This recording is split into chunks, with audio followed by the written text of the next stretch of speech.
Man has long debated several different subjects, but perhaps the one he has debated about the most is money. There are those, they've debated over whether money is good or whether money is bad.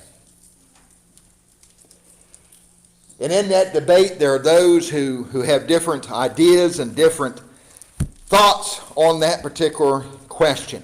Is it good or is it bad? There are even those who, they really don't know how to answer it. While there are others who very quickly answer that question and really answer it in a wrong way. Because many times people will say, yes, there's no doubt about it, money is bad. In fact, a lot of people will turn to the Bible, or sort of turn to the Bible, and they will say, the Bible even tells us that money is the root of all evil. Is it? No. Okay. What is the root of all evil? The love of money is the root of all evil.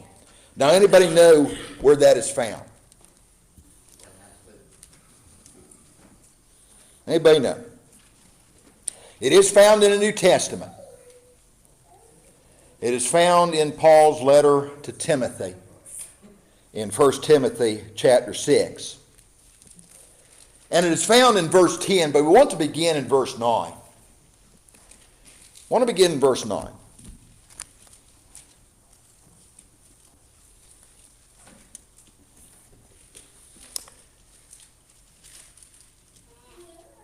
In verse 9 we read this: "But they that will be rich fall into temptation and snare, and to many foolish and hurtful lusts, which drown men in destruction and perdition." Now, first somebody might say, "Well, wait a minute, Todd. That just proves it. That proves that money is bad." Well, let's first of all understand what is being said here. In the first part of the verse, it reads, "But they that will be rich." They that will be rich. What is meant here by they that will?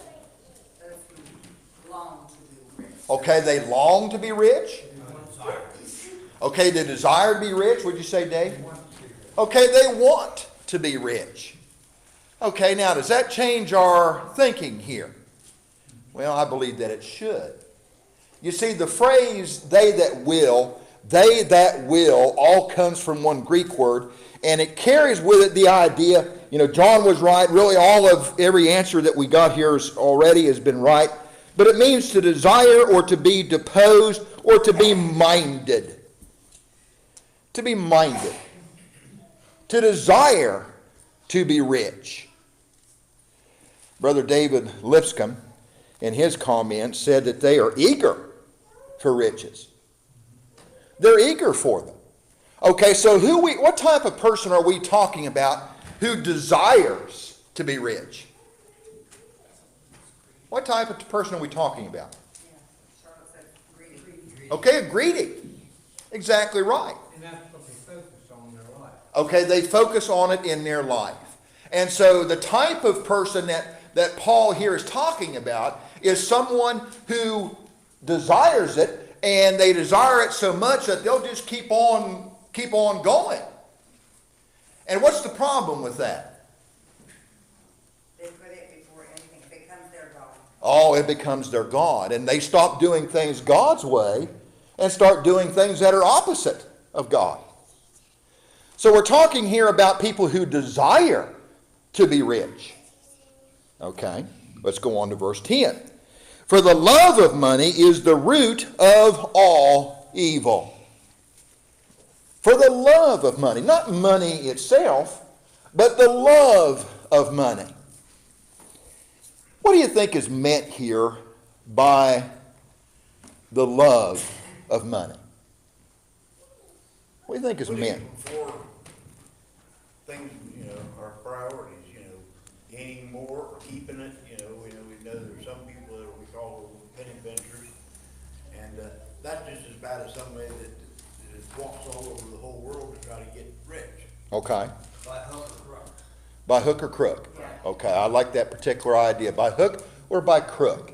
And you don't have to be somebody with a lot of money to have that desire. Okay. You can be a poor person that has that desire. That has that desire? With money. Okay. Constantly chasing money.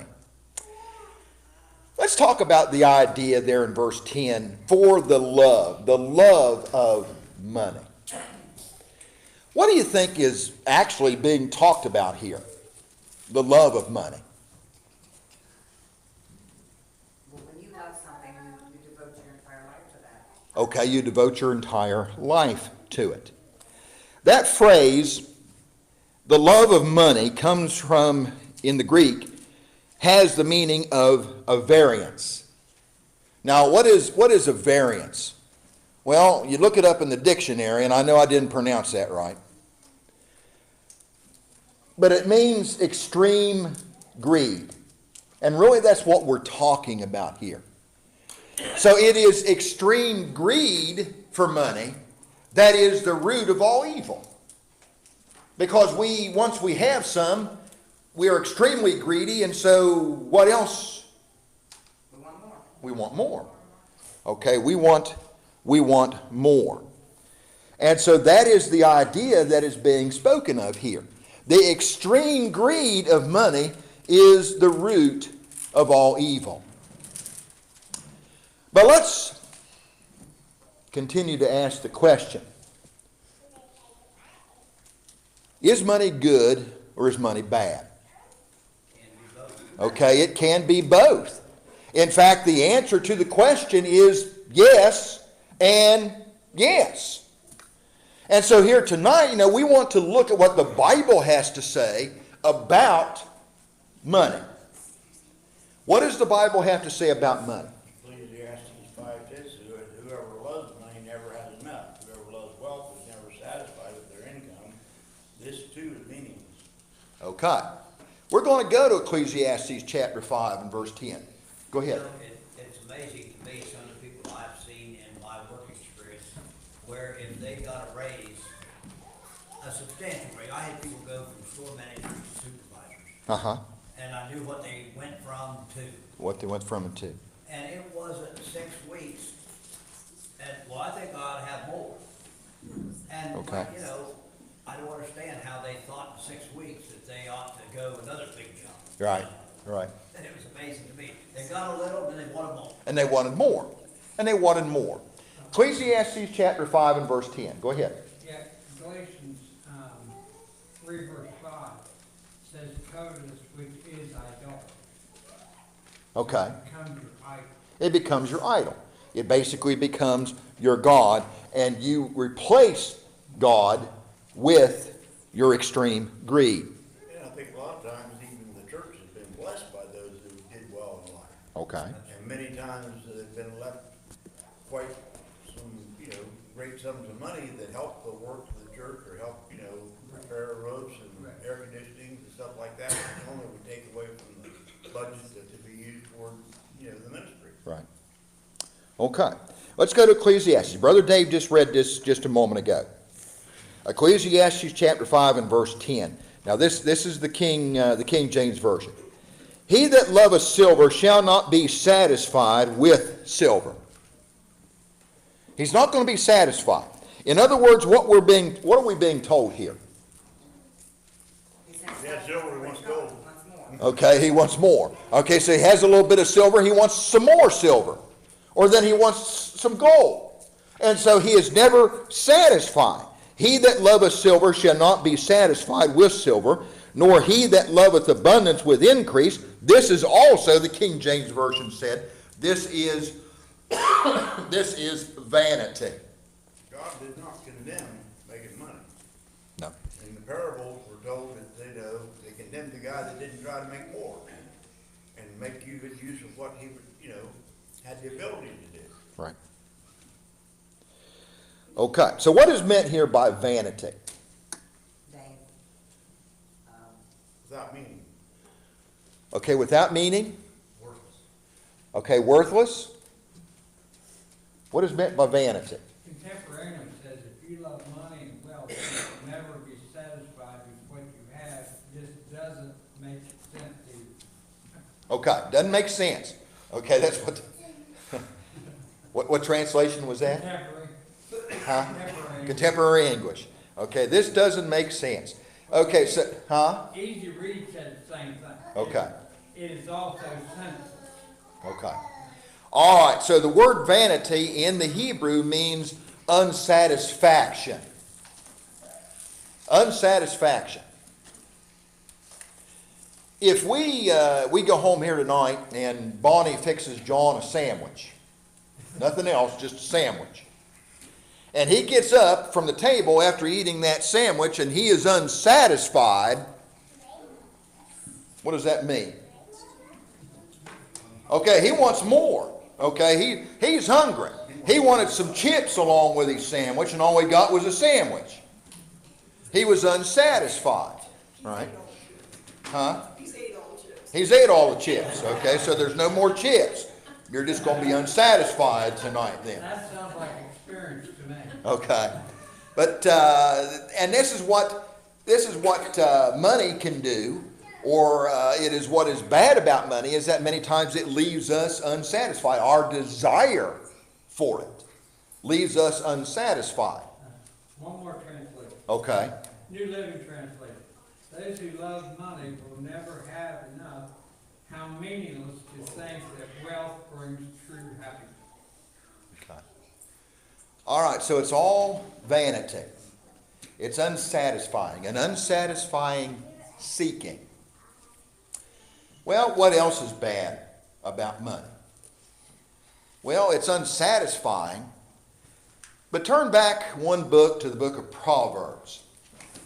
And we find out something here in the book of Proverbs about money.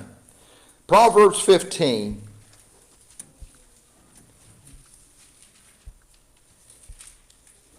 Proverbs 15, and notice what we are told in verse 27.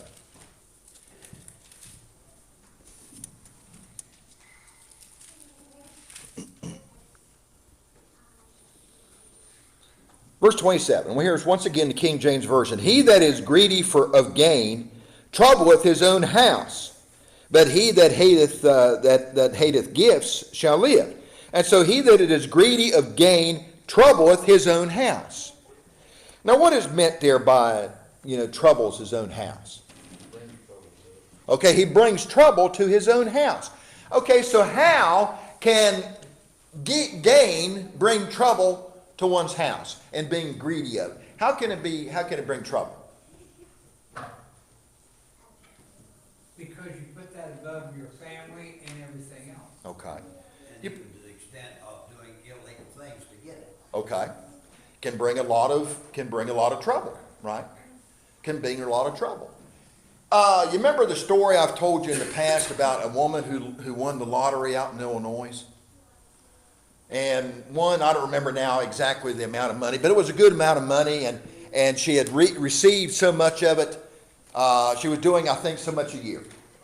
And she divided up the money between her family, and they went out and they spent it all, and they come back and they wanted some more, and she says, well, I don't have any more right now. And so they all quit talking to her. Look at that Whitaker down there in West Virginia. Okay. Yeah. Yep, the Whitaker down in West Virginia. And so it does bring trouble into one's own home.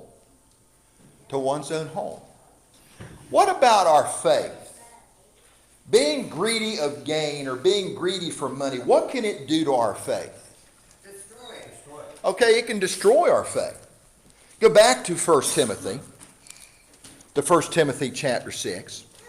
And notice what we're told again there in verse 10. For the love of money or the great greed, extreme greed of money, is the root of all evil, which while some covet after, they have erred from the faith. And so to be extremely greedy for money can cause us to err from our faith. Go ahead.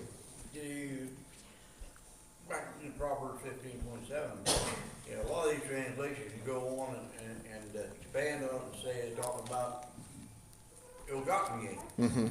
And King James doesn't say that, you know, it just says, you know, he that is greedy of gain trouble from his own house, but then some of the other ones said, whoever profits from dishonest troubles his house. So, you know, that dishonest gain. Dishonest, yeah. But, you know, the King James didn't make it quite as explicit as that, you know. Right. And that, but, you know, we all know people that are in business. Yeah, they employ a lot of people and they, you know, supply livelihoods for households. But a lot of times in order to get to where that they don't carry the back they step on. Mm-hmm. And that could be just as, you know, bad and damaging, if not worse, you know, because of the way things go. Yep, exactly right. Exactly right. You go back to verse 9, but they which will be rich or have a desire to be rich fall into temptation and a snare. They can be tempted to do things in a wrong way. And I think that's part of what Brother Dave was saying. They can be tempted to do things in a wrong way. They can fall into a snare. They can do many foolish and hurtful things. And because of that, they will fall into destruction. Because of that. And so, yes, the Bible does say that there are certain things that is bad about a desire for money. But what is good about it? Back on, Okay. back on the negative thing. Okay. I got